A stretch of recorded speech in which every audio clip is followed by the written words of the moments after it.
اور جب ان کو قرآن و حدیث کے دلائل دیے جائیں تو کہتے ہیں اختلافی مسئلہ ہے. جہاں سے راستہ ملے گا وہاں کیا کرے گا؟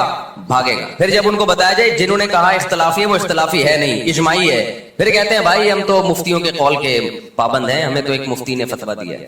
آخرت کی عدالت جو لگے گی نا اس میں طبیعت سے چترول لگ جائے گی. ہمارا کام بتانا ہے، منوانا نہیں. طلاقیں دیتے کہ بیویوں کو جو رکھتے ہو نا اہل حدیث سے فتویٰ لے کے، بیوی حلال نہیں ہوتی اس سے. سمجھتے ہو کہ نہیں سمجھتے؟ زبان پہ قابو رکھا کرو، غصے میں اپنے آپ پہ کنٹرول کیا. بچے کی جب شادی ہو نا، شادی سے پہلے بتا دو طلاق کا لفظ زبان سے مذاق میں بھی نکالا تھپڑ آئے گا، اس کو پہلے بتا دو. سر پھاڑ دیا نا اس کی تلافی ہو سکتی ہے، ٹانکے لگ جائیں گے، جڑ جائے گا دوبارہ. پہلے بہت سے لوگ دیکھیں ان کا سر کھل گیا تھا، ڈاکٹروں نے ایلفی سے جوڑ دیا. وہ ایو کلینک میں ایک آدمی کی ٹانگ کٹ کے الگ ہو گئی تھی. ایو کلینک کے سینئر ڈاکٹر تھے، اللہ مغفرت کرے انتقال ہو گیا، انہوں نے پوری ٹانگ جوڑ دی، دوبارہ پوری کٹ کے الگ ہو گئی. تو میاں بیوی ایک دوسرے کا سر پھوڑ دیں، ایو کلینک میں امکان ہے کہ ایلفی سے یا سمت بانڈ سے جوڑ دے وہ، لیکن طلاقیں دینے کے بعد ایو کلینک میں رشتہ دوبارہ نہیں جڑتا. لوگ کہتے ہیں ایو کلینک کیا ہے؟ کراچی سے باہر والوں، ایو کلینک جو ہے ہڈیوں کا ایک بہت بہترین ہاسپٹل ہے جہاں ٹوٹی ہوئی ہڈیاں جوڑی جاتی ہیں. تو ٹوٹی ہوئی ہڈی جڑ سکتی ہے، 3 طلاقوں کے بعد ٹوٹا ہوا رشتہ بولو نہیں جڑ سکتا. تو میں وہ مثال دے رہا تھا کہ لوگ کہتے ہیں مفتی صاحب ٹینشن پہ بیان کرتے ہیں. یہ کس کا ٹاپک ہے بھائی؟ نفسیاتی ڈاکٹروں کا. تو 2 چیزیں ہیں. نمبر 1 یہ نفسیاتی ڈاکٹروں کا ٹاپک ہے، میں مانتا ہوں وہ تو پڑھے ہی ہیں، لیکن پہلے یہ کس کا ٹاپک ہے؟ مذہب کا. کیونکہ آج ٹیمپریچر 0 سے نیچے گیا ہوا ہے اور آپ کو گرمی لگ رہی ہے، اس کا مطلب آپ کی اوپر کی کھوپڑی سیٹ نہیں. تو شکر کی تمام چیزیں، تمام قسم کی نعمتیں آپ کے پاس موجود ہیں اور آپ کو ٹینشن ہو رہی ہے، اس کا مطلب آپ ناشکرے ہو. اس ناشکری کی وجہ سے جو آپ کو ٹینشن ہوگی، اس ٹینشن میں ثواب نہیں ملے گا بلکہ آپ کو گناہ ملے گا.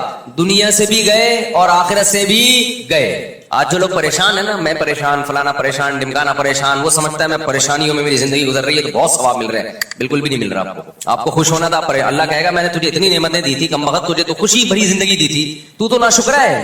تو یہ دیکھ رہا ہے مجھے کیا کیا نہیں ملا، یہ نہیں دیکھ رہا کہ کیا کیا ملا ہوا ہے. بتاؤ شیطان جو ٹینشن میں آیا تھا، پہلے بتاؤ شیطان ٹینشن میں آیا تھا کہ نہیں آیا تھا؟ جب اللہ میاں نے کہا آدم کو سجدہ کرو، ایک دم غصے میں بھی آیا، ٹینشن میں بھی آیا. تو کیا اس ٹینشن میں شیطان کے گناہ معاف ہونا شروع ہو گئے؟ بھائی حدیث میں آتا ہے مسلمان کو کوئی بھی غم، کوئی بھی تکلیف پہنچتی ہے اس سے اس کے گناہ معاف ہوتے ہیں، ہے نا حدیث میں. یہاں تک کہ نبی صلی اللہ علیہ وسلم نے فرمایا ایک کانٹا بھی اگر چبھتا ہے تو بھی گناہ معاف ہوتا ہے. تو بڑے بڑے غموں میں تو بڑے بڑے گناہ معاف ہوتے ہوں گے. یہاں تک کہ نبی نے فرمایا ایک شخص جنت میں جائے گا، وہ یہ دیکھے گا میرے اعمال میں اتنی زیادہ نیکیاں، میری نیکیوں کا پلڑا اتنا بھاری. وہ اللہ سے کہے گا اے اللہ میں نے تو نہ تہجد پڑھی، نہ کوئی بہت زیادہ عبادت کی، میرے اعمال میں اتنی نیکیاں کہاں سے آ گئیں، اتنا اچھا میں کیسے بن گیا؟ اللہ کہے گا تجھے فلاں موقع پہ غم پہنچا، تو نے صبر کیا، فلاں موقع پہ غم پہنچا، ناشکری نہیں کی، تو نے صبر کیا.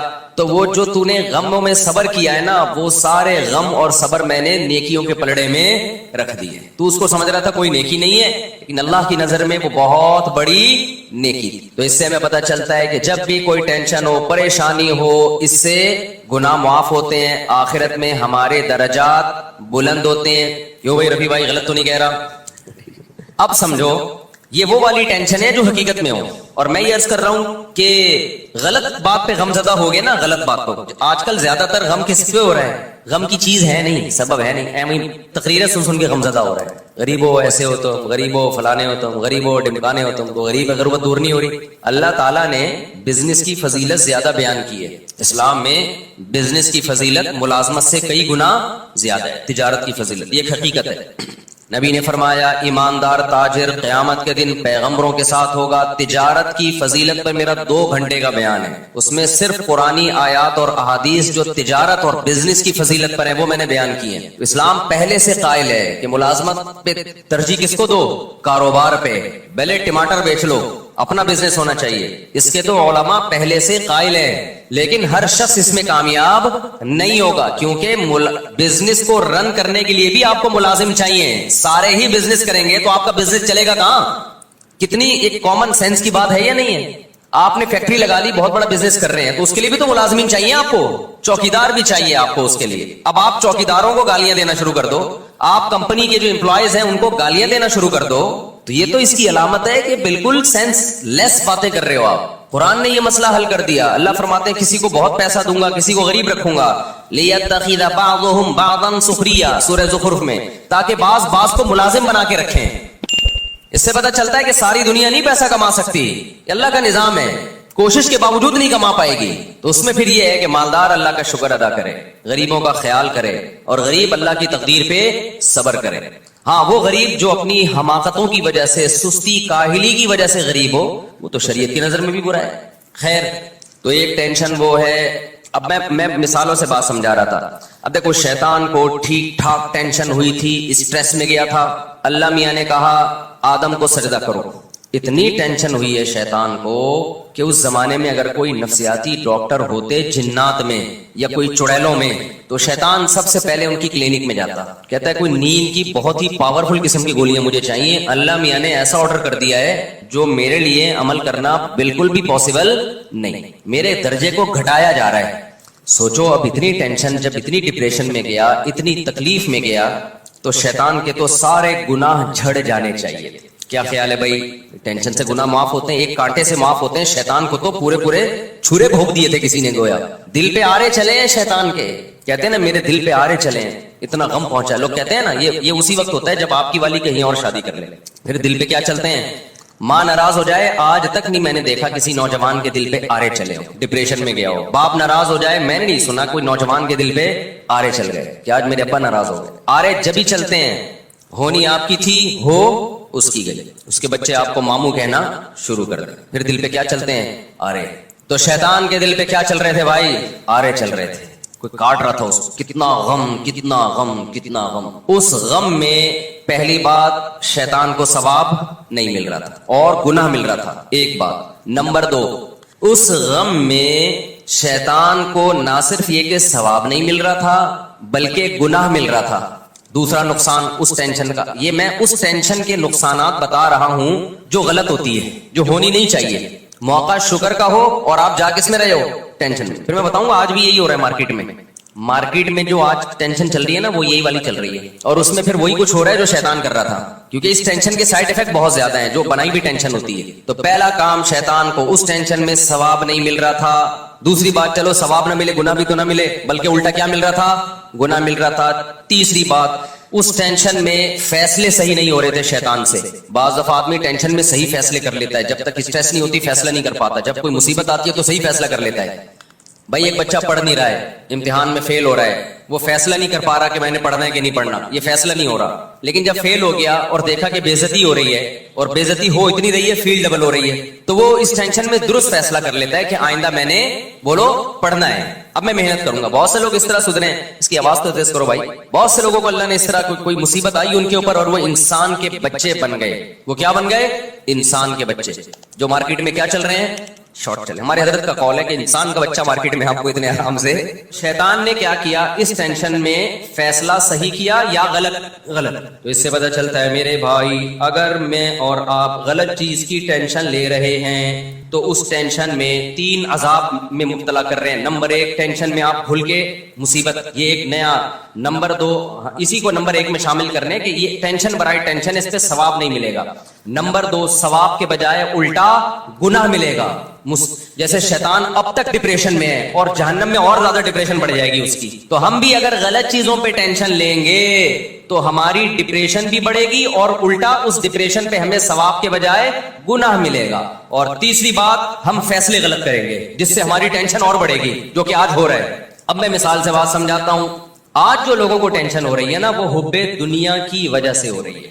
شیطان میں کیا تھا, وہ یہ دیکھ رہا ہے کہ میرے پاس کیا کیا نعمتیں ہیں, وہ یہ دیکھ رہا ہے کہ مجھے کیا نعمت نہیں ملی. یہ نہیں دیکھ رہا کہ مجھے کون کون سی نعمتیں ملی ہوئی ہیں. وہ یہ دیکھ رہا ہے کہ مجھے یہ والی نعمت نہیں ملی کہ میں آدم سے بھی افضل ہوں اللہ کی نظر میں, میں یہ مقام چاہتا تھا. یعنی وہ یہ دیکھ رہا ہے کہ میں 22ویں گریڈ کا آفیسر کیوں نہیں ہوں, میں 21ویں کا کیوں ہوں.